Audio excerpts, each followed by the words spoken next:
Alegre de tener aquí a Cenabú y a su equipo. Son nuestros socios, con un gran embajador como Boris, todos los demás. Cuando conversábamos sobre este tema, ustedes dijeron presente. Yo quiero agradecérselos de manera especial. De igual manera, quiero destacar la valentía del alcalde Afura cuando hablábamos de este famoso traspaso, que lo vengo escuchando desde que yo estaba chiquito. Se aprobó en el Congreso Nacional, creo que fue la primera vez que yo llegué al Congreso. Y realmente lo que ocurría era el temor de los gobiernos locales de enfrentar ese semejante desafío. Y los pasos que se han venido dando son pasos decididos, son pasos de gente valiente, porque no es fácil gerenciar un problema que tiene que ver con el nivel de escasez que tiene la ciudad capital y la importancia que en la vida tiene el agua potable. Si a eso le sumamos la crisis climática que vive el mundo y esta región de Centroamérica y particularmente Honduras, que somos de los 3 países más afectados por la crisis climática, el desafío toma dimensiones realmente fuera de cualquier parangón que hemos visto. En ese sentido, alcalde, y a la corporación municipal y a quienes les han acompañado en este proceso, yo quiero destacar ese arrojo de enfrentar los problemas tal como son. Los problemas son para resolverlos. Y si alguien se pone a llorar y se le va a llorar, entonces no resuelve. Entonces, ¿para qué se le eligió? Yo quería decirle esto al alcalde Afura en público porque ya se lo he dicho en privado. Pero nosotros, el gobierno, tenemos que acompañar este esfuerzo de manera decidida. En ese proceso de transición faltan 2, 3 elementos, ministra Marta Doblado, que tenemos que hacer efectivos para poder también continuar en los pasos que vienen. Ahora, yo creo que es muy importante poner en contexto lo que decía Cenabú. Ella viene de una región donde el agua siempre ha sido escasa. Y los hondureños hemos vivido en un país donde el agua obviamente no ha sido escasa, aún en el corredor seco. Cuando yo era niño, yo siempre he mencionado esto en los últimos meses porque creo que es importante que la gente lo aprecie. Cuando yo era niño, Cenabú, decía mi padre, viene el Día de la Cruz. Y el Día de la Cruz significa que después de abril tenía que estar listo los primeros días de mayo todo entre bueyes y equipos o aperos que se necesitaban en el corredor seco para sembrar maíz. Pero es porque había un patrón de lluvia que permitía que se diera esa producción. Hoy, si llueve, es poco, y si llueve fuerte el Día de la Cruz, después el patrón se interrumpe. Y por eso tenemos 5 años ya de emergencia continua, 5 años consecutivos en el corredor seco de Honduras. ¿A qué nos ha llevado eso? A lugares como en Santa Rosita, en Guajiquiro, a buscar la manera que el productor que hace agricultura de manera primitiva dé el salto a usar sistema de riego, pero no cualquier sistema de riego. Y se ha logrado en la Alianza para el Corredor Seco, que lo firmamos junto al Banco Mundial el segundo día de mi primer gobierno. Y ahí la cooperación hizo un esfuerzo importante en conjunto con el gobierno. También nos dimos cuenta que era necesario cuidar las zonas productoras de agua. Y ese es un tema que con la presión de la agricultura tradicional ha sido un gran desafío. No digamos cuando se trata de los parques de reserva, que somos el país de Centroamérica con mayor cantidad de kilómetros cuadrados declarados como reservas naturales. O sea que tenemos doble compromiso para con el mundo y para con nosotros. ¿Y por qué menciono todo esto? Porque al igual que se escuchó anteriormente, nos decían unos expertos israelitas que vinieron hace un tiempo, bueno, agua siempre cae en Honduras. Lo que pasa es que en patrones diferentes. Y el flujo de agua ha cambiado, lo que requiere adaptarse. Pero ustedes no tienen la escasez de agua que nosotros tenemos, decían ellos. Y eso me lleva a un gran tema de reflexión. Un dicho popular, uno valora las cosas hasta que las pierde. Hoy en la mañana lanzamos un proyecto para dotar de agua a 139 barrios a los que no llega agua si no es por la vía de que sea 50 veces más cara de lo que paga la clase media aquí en Honduras. Y son los barrios más pobres. En ese sentido, tenemos nosotros que entender que además de ese problema agudo, tenemos un problema también de desigualdad, porque no valoramos lo que cuesta el agua. Y les ponía un ejemplo. ¿Quién se acostumbró a bañarse con agua caliente? Quien se acostumbra a bañarse con agua caliente, normalmente, como le gusta el agua caliente, abre el grifo y va calculando con el pie si ya está caliente. Pero mientras eso, el agua va corriendo. Y si se acostumbró a cantar mientras bailaba, más agua se pierde. Segundo elemento de reflexión. Hace poco una niña mandó un video y hasta lo tomé yo en mis redes porque me pareció que llevaba un poderoso mensaje. Y decía, para lavarse los dientes no ocupa tener la llave abierta. Use un vaso. Y es impresionante porque yo ya lo hice, cómo puede ahorrarse agua. Pero ¿por qué no hay necesidad de ahorro? Por la falta de valoración del agua. Y bueno, como vivíamos en un país, y digo vivíamos porque ya no es la misma realidad, en la que el agua caía, aún en el corredor seco, en época de lluvia, de manera constante, en los patrones que ya hablábamos de invierno y verano. Pero como ahora ya no es así, tenemos que entender que aquel dicho que decía, agua que no has de beber, decía, déjala correr. Ese era el dicho que teníamos aquí en la región centroamericana. Entonces tenemos que cambiar la cultura, tenemos que educar a la gente y tenemos que empezar por educarnos nosotros mismos y antes de eso entender la magnitud del problema. Y creo que esa responsabilidad, como lo decíamos esta mañana, no solamente es del alcalde o del alcalde de La Paz, que tiene un severo problema, al igual que Tegucigalpa, o el alcalde de Ceiba, que se le ha secado buena parte de su fuente de agua. Es un problema de todos, pero es un problema que va a repercutir si no lo enfrentamos hoy con las próximas generaciones y no digamos, si no arreglamos esto, lo que va a estar pasando los que todavía no han nacido. Entonces tenemos que entender que esto es un tema de sobrevivencia, adaptarnos, cambiar, generar nuevas ideas, traer buenas prácticas, innovación, de eso se trata. En esa ruta, creo que aquí la Asociación de Municipios de Honduras, alcalde, es clave. El sector privado, los grandes empresarios, los medianos o los pequeños son claves. Los docentes, los padres de familia, todos los vecinos, todos los hondureños jugamos un rol supremamente importante en esta solución. Porque de muy poco servirá que todo este trabajo que está haciendo ahorita aquí en el Distrito Central la corporación,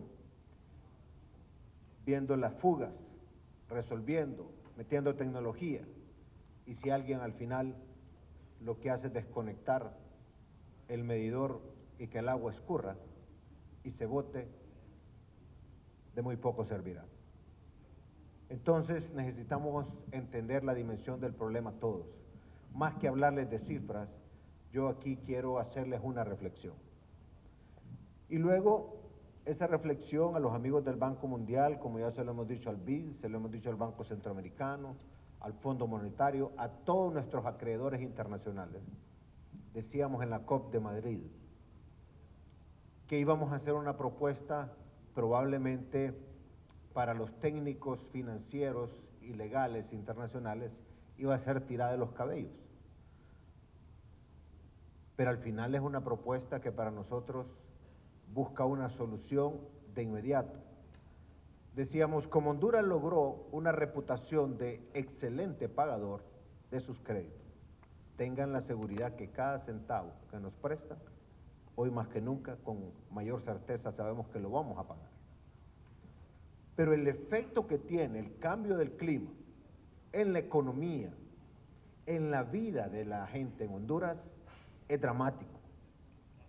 Hoy las zonas más productivas de cítricos en el Alto Aguán, productos de exportación de primera, han reducido su producción en 25% porque requieren riego. Antes no, era necesario.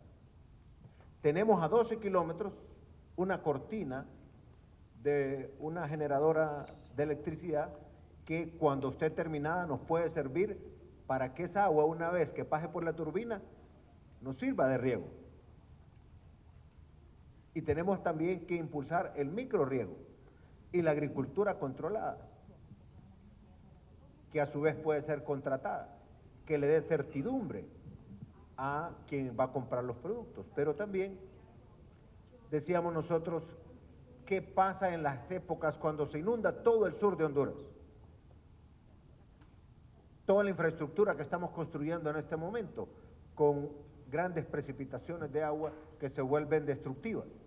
Entonces necesitamos un apoyo de nuestros acreedores, decíamos en España, en el sentido de extender los contratos que tenemos de préstamo.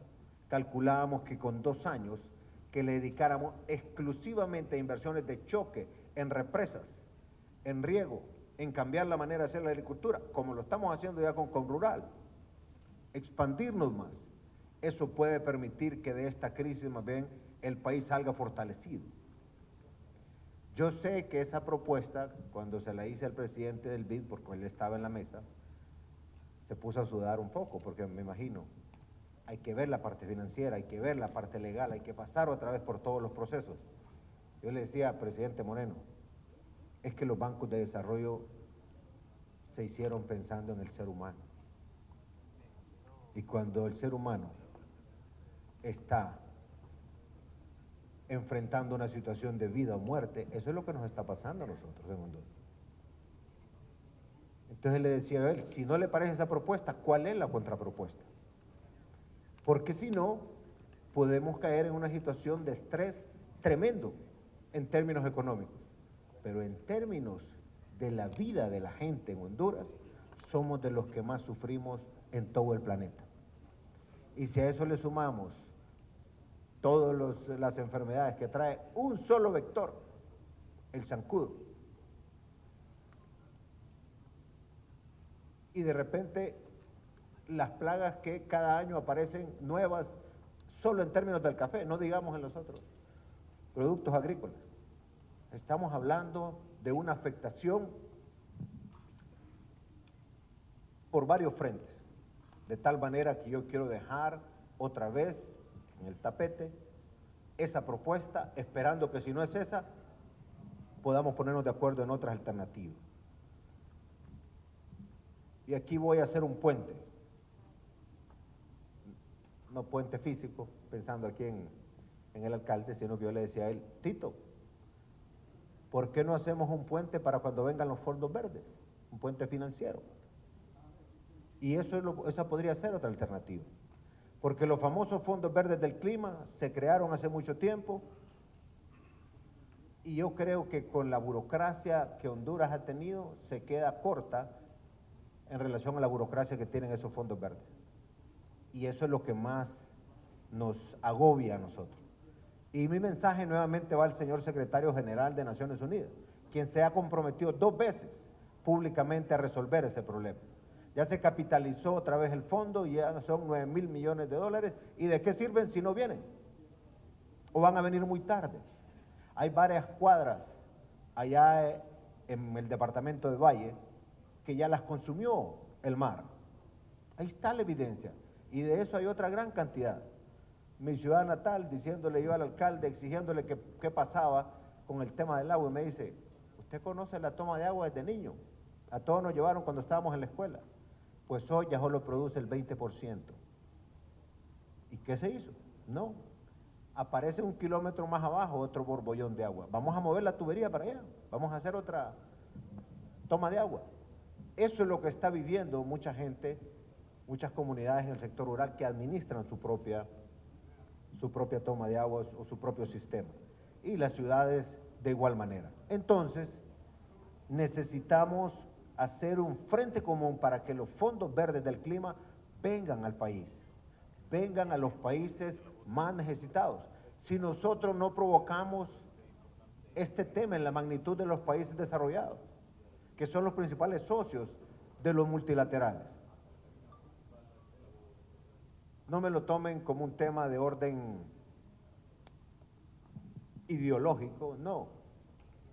Es un tema de vida o muerte, tan sencillo como eso. Entonces necesitamos también hacer un frente común y ustedes pueden ser administradores ya especialistas de los fondos verdes. Eso nos ayudaría mucho. Pero el asunto es que la variable tiempo en esta ecuación ya se agotó. Nosotros tenemos que empezar a dar este paso ya. La prioridad para estos 2 años de gobierno que me restan es el tema del agua, es el tema de las consecuencias de la crisis climática. Trabajar con los agricultores y escucharlos, no tienen idea el dolor que da, porque han estado en su gran mayoría acostumbrados a producir con la variable agua sin que hiciera falta. Eso va a impactar severamente, ya no solo en el corredor seco, sino también en el resto del país. No hemos tenido hambruna en el corredor seco porque hemos financiado la comida. Tenemos que seguir con el proceso transformador. Y en la ciudad capital, en términos de ciudad, este es el lugar donde más concentrado vive la gente y necesitamos darle una solución. Por eso, alcalde, cuente con nosotros. De igual manera a la corporación municipal, a todos los quienes nos han venido acompañando en este proceso. Y obviamente agradecer a Banco Mundial porque cuando retomamos nuestras conversaciones y yo les dije prioridad del agua de la capital, ustedes dijeron presente. Y ahora queremos entonces ya esquematizar los resultados. Sí quiero dejar algo en el aire o en el escritorio, en la carpeta.